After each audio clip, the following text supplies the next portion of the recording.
کیا مسلمان ظالم ہے؟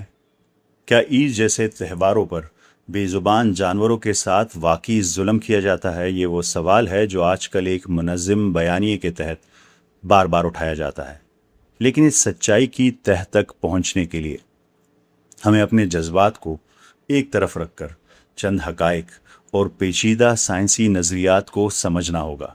ہمیں ہندو تہواروں میں ہونے والے رسومات، کارپوریٹ میٹ انڈسٹری کی سفاکیت، اینتھرومارفزم کی نفسیاتی الجھنوں اور جانوروں کے درد محسوس کرنے والے نوسیسیپٹیو سسٹم کو گہرائی سے دیکھنا ہوگا۔ جب ہم ان سب چیزوں کا موازنہ کر لیں گے تبھی ہم اسلام کے طریقہ ذبی کی اصل سائنسی حکمت کو جان پائیں گے۔ تو آئیے غور و فکر کے اس نئے سفر کا آغاز کرتے ہیں۔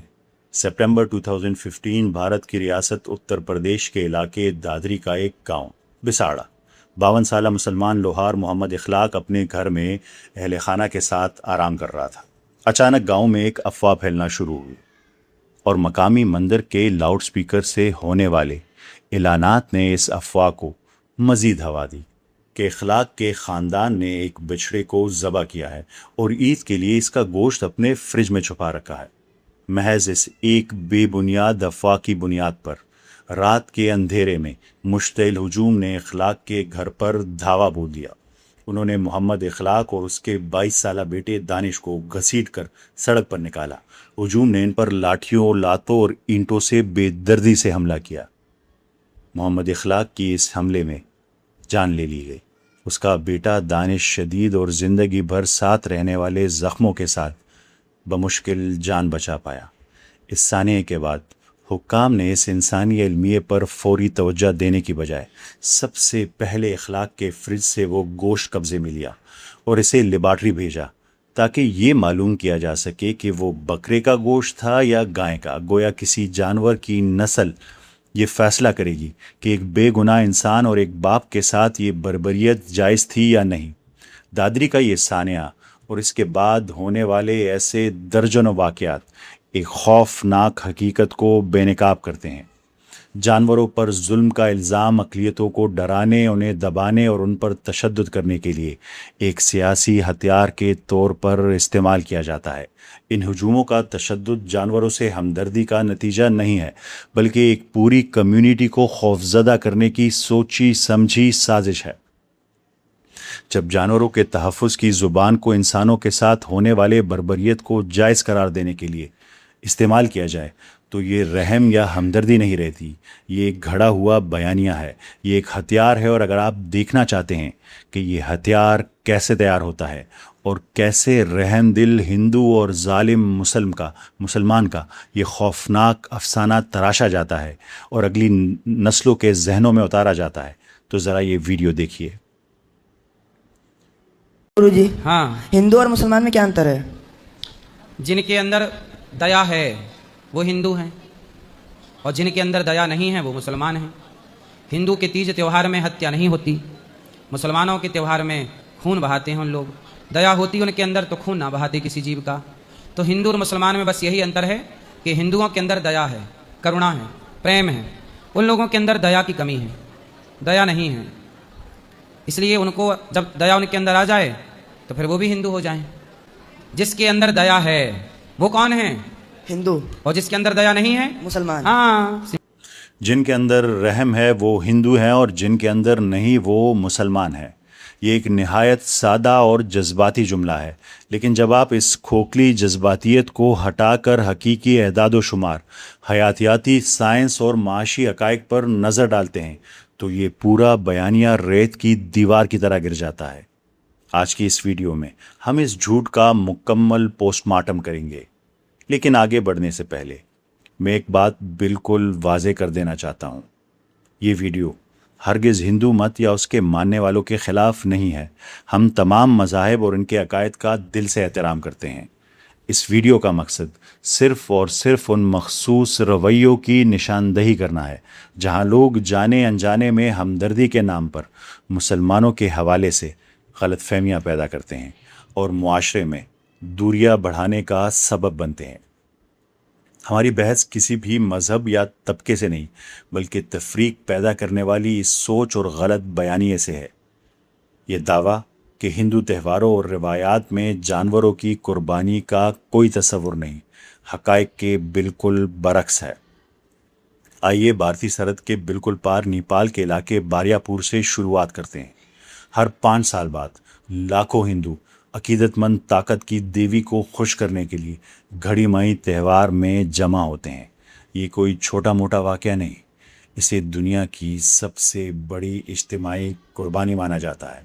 صرف 2009 کے تہوار میں ایک محتاط اندازے کے مطابق 2,50,000 سے 5 لاکھ تک جانور، جن میں بھینسیں، بکریاں، سور اور کبوتر شامل تھے، محض 2 دن کے اندر بھینٹ چڑھا دیے گئے۔ یہاں یہ بتانا انتہائی ضروری ہے کہ ان جانوروں کے ساتھ کیا جانے والا طریقہ کار کیا ہے۔ اسلامی ذبح کے بالکل برعکس، جہاں جانوروں کو دوسرے جانوروں سے دور تنہائی میں جاتا ہے، گڑھی ماہی میں ہزاروں جانوروں کو ایک ہی بڑے میدان میں ایک ساتھ کھڑا کیا جاتا ہے۔ وہ اپنے سامنے دوسرے جانوروں کو اس اذیت سے گزرتے ہوئے دیکھتے ہیں۔ سینکڑوں آدمی ککری لیے اس میدان میں اترتے ہیں اور جانوروں پر وار کرتے ہیں، لیکن حقیقت یہ ہے کہ بھینس جیسے بڑے اور موٹی گردن والے جانوروں کو ایک ہی وار میں ختم کرنا لگ بھگ ناممکن ہے۔ عملی طور پر ان جانوروں کی گردنوں پر کئی وار کیے جاتے ہیں اور وہ انتہائی اذیت ناک حالت میں تڑپ تڑپ کر جان دے دیتے ہیں۔ اگرچہ جانوروں کے حقوق کی تنظیموں کے دباؤ کے بعد حالیہ برسوں میں یہ تعداد کم ہوئی ہے، لیکن آج بھی ہزاروں جانور اس تکلیف دہ طریقے سے اس تہوار کی بھینٹ چڑھتے ہیں۔ ہمیں نیپال جانے کی بھی ضرورت نہیں ہے، ذرا مشرقی اور جنوبی بھارت پر نظر ڈالیں۔ اگر آپ ریاست آسام جائیں تو وہاں گوہاٹی میں کاماکیا مندر واقع ہے، جو ہندو مت کے قدیم ترین اور مقدس ترین مندروں میں سے ایک ہے۔ یہاں جانوروں کی قربانی سال میں ایک بار نہیں بلکہ روزانہ کا معمول ہے۔ عقیدت مند ہر صبح بکرے، کبوتر اور بعض اوقات بھینسیں لے کر قطاروں میں کھڑے ہوتے ہیں، جنہیں دیوی کی بھینٹ چڑھایا جاتا ہے۔ یہ عمل پورے ملک کے بڑے ہندو تہواروں میں گہرائی تک سرایت کر چکا ہے۔ بنگال، بہار، اڑیسہ اور راجپوت برادریوں میں درگا پوجا اور دسہرا بڑے زور و شور سے منایا جاتا ہے، جو دیوی درگا کے ہاتھوں بھینس نما شیطان مہاشر کے خاتمے کی یاد ہے۔ یہاں سے روایتی پنڈالوں میں اس تہوار کا اختتام ایک نر بکرے یا بھینس کی رسمی قربانی پر ہوتا ہے۔ کولکاتہ کے تاریخی کالی گھاٹ مندر میں آج بھی یہ ایک معیاری عمل ہے۔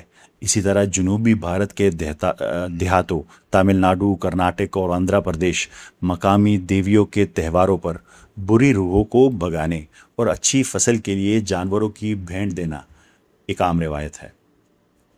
ماہرین بشریات جانتے ہیں کہ ہزاروں سالوں سے یہ عمل دنیا کے تقریباً ہر کلچر کا حصہ ہے، لیکن جب ایک مذہبی پیشوا صرف عید پر انگلی اٹھاتا ہے اور گڑھی مائی، کاماکیا اور درگا پوجا میں بھینٹ چڑھنے والے لاکھوں جانوروں کو جان بوجھ کر نظر انداز کرتا ہے، تو وہ رحم نہیں سکھا رہا، وہ منتخب حقیقت یعنی سلیکٹیو ایمنیشیا کا کھیل کھیل رہا ہے۔ وہ اپنے ہی مذہب میں ہونے والے ان اعمال کو چھپا رہا ہے تاکہ رحم کے تصور کو مسلمانوں کے خلاف ایک ہتھیار کے طور پر استعمال کر سکے۔ اگر جانوروں پر تشدد کا نہ ہونا اس نظریے کا حتمی پیمانہ ہے تو ہمیں اس ہندو اکثریتی ملک کی معیشت پر نظر ڈالنی چاہیے، جہاں سے یہ بیانیہ جنم لیتا ہے۔ عالمی تجارتی ڈیٹا کا جائزہ لیں تو ایک حیران کن تضاد سامنے آتا ہے۔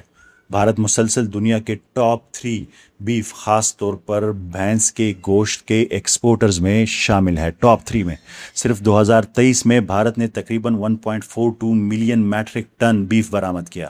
اس حیران کن سپلائی چین کا اندازہ یوں لگائے کہ اگر فی جانور 200 کلو گرام کا قابل استعمال گوشت نکلے تو اس کا مطلب ہے کہ بھارت کی سرحدوں کے اندر ہر سال 70 لاکھ یعنی 7 ملین جانوروں کی مشینی پیداوار کو مارکیٹ میں بھیجا جاتا ہے۔ یہ صنعت اربوں ڈالرز کا منافع کماتی ہے۔ یہ وسیع پیمانے کی صنعت کوئی مذہبی رسم نہیں، نہ ہی یہ گوشت غریبوں میں صدقے کے طور پر تقسیم کیا جاتا ہے۔ یہ بین الاقوامی مارکیٹ کی ڈیمانڈ اور کارپوریٹ منافع کی ہوس پر چلنے والی ایک مشینی اسمبلی لائن ہے۔ اسی طرح جانوروں سے ہمدردی کا اخلاقی ٹھیکیدار بننا اور دوسری طرف عالمی سلر ہاؤسز سے اربوں ڈالرز کمانا یہ منافقت کی بدترین شکل ہے، اور یہ انڈسٹری بھارت کی سرحدوں سے بہت آگے جدید عالمی معیشت کی ریڑھ کی ہڈی بھی ہے۔ صرف میکڈونلڈز دنیا بھر میں روزانہ اندازاً 65 لاکھ برگر فروخت کرتا ہے۔ اس ناقابل فہم ڈیمانڈ کو پورا کرنے صرف ایک کمپنی کو ہر سال 9,68,000 سے زائد گایوں کو مشینی طور سے پروسیس کرنا پڑتا ہے۔ ذرا سوچیے اگر اس میں ہم باقی کمپنیوں کو شامل کر لیں تو یہ تعداد کروڑوں میں پہنچ جائے گی۔ عالمی گوشت کی معیشت کی حقیقت یہ ہے کہ یہ ایک صرف منافع کمانے کے لیے کام والا نظام ہے جسے کم لاگت میں زیادہ سے زیادہ پیداوار کے لیے ڈیزائن کیا گیا ہے۔ پھر بھی وہ پنڈت اس وسیع کارپوریٹ مشین کو مکمل طور پر نظر انداز کر دیتا ہے، اور ان اربوں غیر مسلموں کو بھی جو اس کی ڈیمانڈ پیدا کر رہے ہیں، اس کی بجائے وہ صرف مسلم کمیونٹی کو نشانہ بناتا ہے اور ایک مذہبی فلاحی عمل کو دنیا کا سب سے بڑا ظلم بنا کر پیش کرتا ہے۔ یہ تو تھی معاشی منافقت کی بات۔ اب ذرا معیشت سے ہٹ کر فطرت اور سائنس کے قانون پر نظر ڈالتے ہیں۔ جب کچھ لوگ گوشت کھانے کو ظلم کہتے ہیں تو وہ دراصل خود فطرت کے نظام کو ظالم قرار دے رہے ہوتے ہیں۔ قدرتی دنیا میں روزانہ اربوں اور کھربوں جانور دوسرے جانوروں کی خوراک بنتے ہیں۔ محض ایک بلو ویل دن میں کروڑوں چھوٹی مچھلیاں کھا جاتی ہے، اور دنیا بھر کی مکڑیاں ہر سال ان تمام انسانوں کے وزن کے برابر کیڑے مکوڑے ہضم کر جاتی ہے۔ اگر شکاری جانور اچانک شکار کرنا بند کر دے تو وہ خود بھوک سے جان دے دیں گے، اور چرنے والے جانوروں کی آبادی اتنی بے قابو ہو جائے گی کہ وہ جنگلات اور ہریالی کو ختم کر کے پورے ماحولیاتی نظام یعنی ایکو سسٹم کو تباہ کر دیں گے۔ فطرت میں ایک جانور کا دوسرے کو کھانا کوئی ظلم نہیں ہے، بلکہ ایک حیاتیاتی ضرورت ہے جو زمین پر زندگی کا توازن قائم رکھتی ہے۔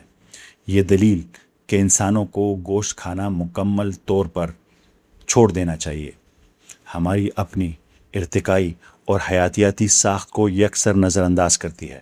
سائنسی اتفاق رائے بالکل واضح ہے کہ انسان قدرتی طور پر ہمہ خور یعنی اومنیورس ہے۔ اگر ہم انسانی جسم کی ساخت پر غور کریں تو یہ بات مزید واضح ہو جاتی ہے کہ گائے یا بھیڑ جیسے سبزی خور جانوروں کے برعکس ہمارے پاس گھاس ہضم کرنے کے لیے 4 حصوں والا میدہ نہیں ہے، اور نہ ہی ہمارا نظام انہضام خالص گوشت خوروں درندوں جتنا چھوٹا ہے۔ ہم بالکل درمیان میں ہیں، جہاں ہمارا میدہ پکے ہوئے گوشت، پھلوں اور سبزیوں کے ملے جلو استعمال کے لیے بہترین طریقے سے ڈیزائن کیا گیا ہے۔ اس کے علاوہ انسانی بقا کے لیے وٹامن B12، آئرن اور اعلیٰ معیار کے پروٹین جیسے ناگزیر غذائی اجزاء قدرتی طور پر سب سے زیادہ اور بہترین شکل میں صرف اور صرف جانوروں کے گوشت ہی سے حاصل ہو سکتے ہیں۔ سائنس اور بائیولوجی ہمیں بتاتی ہے کہ جانوروں کا گوشت کھانا زمین پر زندگی کا ایک فطری اور ضروری حصہ ہے۔ اس لیے بنیادی اخلاقی سوال یہ نہیں ہے کہ ہمیں جانوروں کو کھانا چاہیے یا نہیں، بلکہ اصل سوال یہ ہے کہ ہم انہیں کس طریقے سے خوراک کا حصہ بناتے ہیں۔ اور یہیں سے کارپوریٹ فیکٹری کی مشینی لائن اور اسلام کے مقدس امانت والے تصور کا واضح فرق سامنے آتا ہے۔ اسلام کا طریقہ جانوروں کی زندگی کا احترام کرتے ہوئے ایک تیز اور درست طریقے سے تکلیف کو ختم کرتا ہے، اور گوشت غریبوں میں بانٹ کر خوراک حاصل کرنے کے اس فطری عمل کو رحم اور معاشرتی بھلائی کے درجے تک لے جاتا ہے۔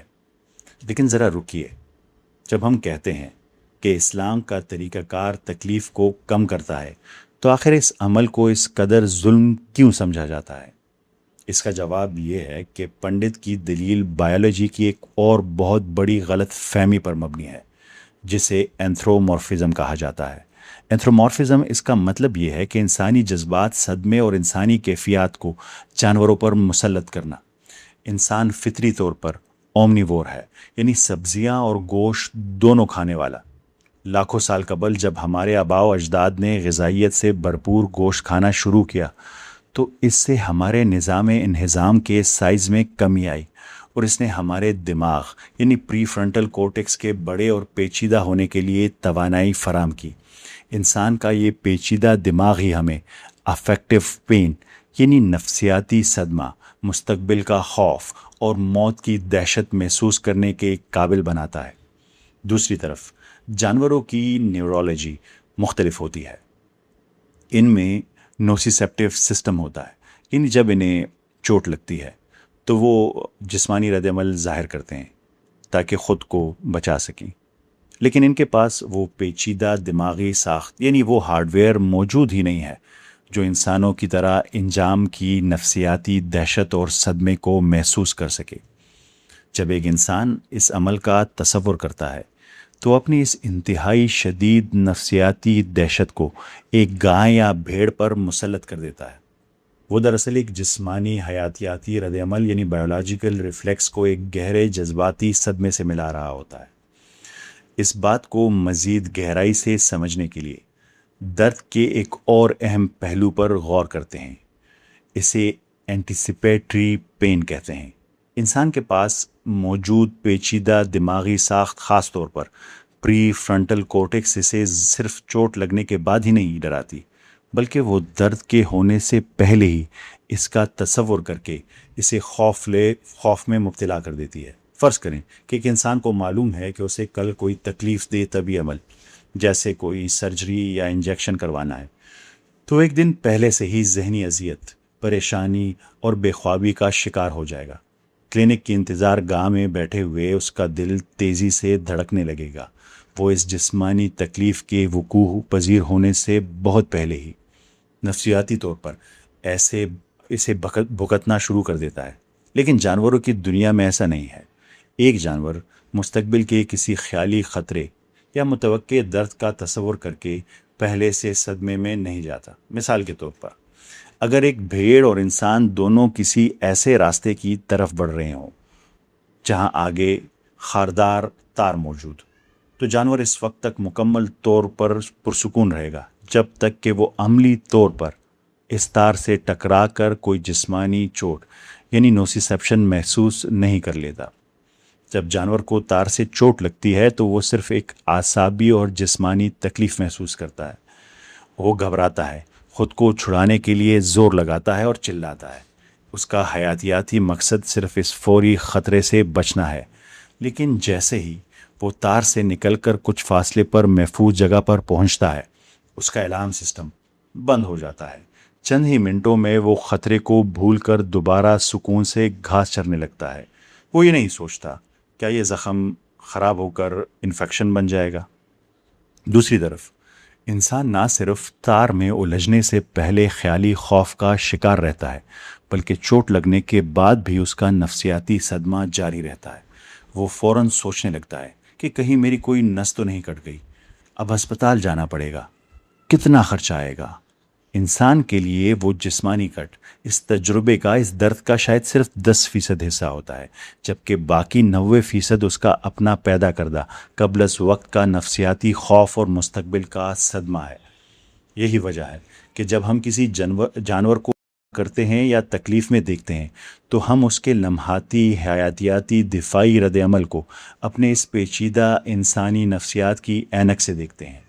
ہم یہ فرض کر لیتے ہیں کہ وہ جانور بھی اسی ذہنی اذیت، مستقبل کے خوف اور واقعے سے پہلے کی دہشت سے گزر رہا ہے جس سے ایک انسان گزرتا ہے۔ ہم دراصل ایک خالص حیاتیاتی عمل کو انسانی المیے کا روپ دے رہے ہوتے ہیں۔ سائنس کے اس فرق کو سمجھنا ہی یہی وہ وجہ ہے کہ اسلام کا طریقہ یعنی ذبیح اس قدر سائنسی انداز میں وضع کیا گیا ہے۔ اس میں سب سے پہلی چیز، یہ طریقہ جانور کو نفسیاتی صدمے سے بچانے کے لیے ڈیزائن کیا گیا ہے۔ اسلامی قانون سختی سے کہتا ہے کہ اوزار جانور کے سامنے تیز نہیں کیا جائے گا، اور ایک جانور کا عمل دوسرے جانور کے سامنے نہیں کیا جا سکتا۔ یہ اس بات کو یقینی بناتا ہے کہ عمل سے پہلے جانور کسی خوف یا پریشانی کا شکار نہ ہو۔ دوسری چیز، جسمانی عمل کو اس طرح ترتیب دیا گیا ہے کہ وہ دماغ کو مکمل بائی پاس کر دے۔ گردن کی رگوں یعنی جگولر وینز اور کیروٹیڈ آرٹریز پر ایک انتہائی تیز اوزار کا فوری عمل بلڈ پریشر کو سیکنڈز میں گرا دیتا ہے۔ اس سے جانور سیریبرل ہائپوکسیا کی حالت میں چلا جاتا ہے، یعنی دماغ تک آکسیجن کی فراہمی فوری بند ہو جاتی ہے۔ جانور اس سے پہلے کہ اسے باقاعدہ درد کے طور پر محسوس کر سکے بے ہوش ہو چکا ہوتا ہے۔ اس کے بعد جانور کے جسم کا جو پھڑکنا ہمیں نظر آتا ہے وہ درد کا رد عمل نہیں ہوتا، بلکہ وہ ایک غیر ارادی اسپائنل ریفلیکس ہوتا ہے جو مکمل بے ہوشی کی حالت میں ہو رہا ہوتا ہے۔ یہ کوئی بغیر سوچے سمجھے کیا گیا عمل نہیں ہے، بلکہ یہ تکلیف کو کم سے کم کرنے کا ایک انتہائی منظم اور سائنسی بنیادوں پر استوار طریقہ ہے۔ یہ حقائق کو توڑ مروڑ کر جذباتی بلیک میلنگ کرنے کی بجائے بائیولوجی کی حقیقت کو تسلیم کرتا ہے۔ اور یہ سائنسی درستگی کوئی اتفاق نہیں ہے، یہ ایک بنیادی الہامی اصول کا عملی مظاہرہ ہے۔ عالمی کارپوریٹ مشینری کے برعکس اسلام جانوروں کو بے جان اشیاء یا منافع کا ذریعہ نہیں سمجھتا۔ قرآن مجید کی سورہ انعام آیت نمبر 38 میں واضح کیا گیا ہے کہ زمین پر چلنے والے جانور اور ہوا میں اڑنے والے پرندے بھی تمہاری طرح امتیں ہیں، یعنی ان میں بھی کمیونٹیز ہیں۔ اسلام ان کو ایک مقدس امانت سمجھتا ہے۔ آج سے 1400 سال قبل جب دنیا میں جانوروں کے حقوق کا کوئی تصور ہی نہیں تھا، نبی کریم صلی اللہ علیہ وآلہ وسلم نے رحم کے تصور پر ایک مکمل قانونی اور اخلاقی ڈھانچہ کھڑا کیا۔ یہ رحم دین اسلام کے ریشے ریشے میں بنا ہوا ہے، اور جب عید الاضحیٰ پر یہ عمل کیا جاتا ہے تو اس کا گوشت جمع کر کے نہیں رکھا جاتا اور نہ ہی اسے کارپوریٹ منافع کے لیے بیچا جاتا ہے۔ اسے سختی سے 3 برابر حصوں میں تقسیم کیا جاتا ہے، ایک حصہ گھر والوں کے لیے، دوسرا حصہ رشتہ داروں اور پڑوسی کے لیے، اور ایک حصہ مکمل طور پر معاشرے کے غریب ترین افراد کے لیے۔ یہ ایک زبردست معاشی برابری کا نظام ہے جو اس بات کو یقینی بناتا ہے کہ وہ لوگ جو سارا سال گوشت نہیں خرید سکتے انہیں عید کے دن عزت کے ساتھ اور بالکل مفت بہترین خوراک ملے۔ آئیے اب واپس ویڈیو کے آخر میں موجود اس چھوٹے بچے کی طرف چلتے ہیں۔ ذرا دیکھیے کہ اسے کیا سکھایا جا رہا ہے۔ اس کے ذہن میں ایک جھوٹا بیانیہ اتارا جا رہا ہے، اسے برین واش کیا جا رہا ہے کہ وہ یہ سمجھے کہ ہمدردی کا مطلب اپنے ہی ملک کی اربوں ڈالرز کی انڈسٹری کو نظر انداز کرنا ہے۔ وہ گڑی مائی درگا پوجا جیسے تہواروں کو نظر انداز کرتا ہے، وہ گلیوں میں جانوروں کے تحفظ کے نام پر ہجوم کے ہاتھوں بے گناہ انسانوں کے ساتھ ہونے والے سانحات کو نظر انداز کرتا ہے۔ اسے سکھایا جا رہا ہے کہ وہ ان تمام حقیقتوں پر آنکھیں بند کر لے، صرف اس لیے تاکہ وہ اپنے مسلمان پڑوسی کی طرف دیکھے اور اسے ایک ظالم درندہ سمجھے۔ ہمیں یقین ہے کہ امن پسند اور سچے ہندو بھی ایسی سیاسی نفرت اور برین واشنگ کو کبھی پسند نہیں کریں گے۔ حقیقی رحم، چاہے آپ اسے رحم کہیے، چاہے آپ اسے دیا کہیے، دوسروں کو شیطان بنا کر سیاسی نفرت پھیلانے کا نام نہیں ہے۔ حقیقی رحم اس بات میں ہے کہ ہم اپنی دنیا کی حیاتیاتی حقیقت کو تسلیم کریں، ہر جاندار کے ساتھ گہری عزت کے ساتھ پیش آئیں، صرف اس وقت کسی کی جان لے جب بقا کے لیے ضروری ہو، اور وہ بھی انتہائی تیزی اور بہترین احسن طریقے سے، اور پھر اس سے ملنے والی خوراک کو معاشرے کے بھوکے کمزور غریب افراد کے لیے پیٹ بھرنے کے لیے استعمال کریں۔ یہ کوئی ظلم نہیں، یہ باشعور اور زندہ ہمدردی کی سب سے اعلیٰ ترین شکل ہے۔ یہ ہے اسلامی طریقہ ذبی۔ امید ہے ابھی آپ اس سب کو سمجھ سکے ہوں گے۔ آپ سب کا بہت شکریہ۔ ملتے ہیں اگلی قسط پہ، اور یہ آپ کی ذمہ داری ہے کہ اس میسج کو آگے اور لوگوں تک پہنچائیں تاکہ اس باہمی نفرت کو باہمی محبت میں بدلا جا سکے۔ اللہ حافظ۔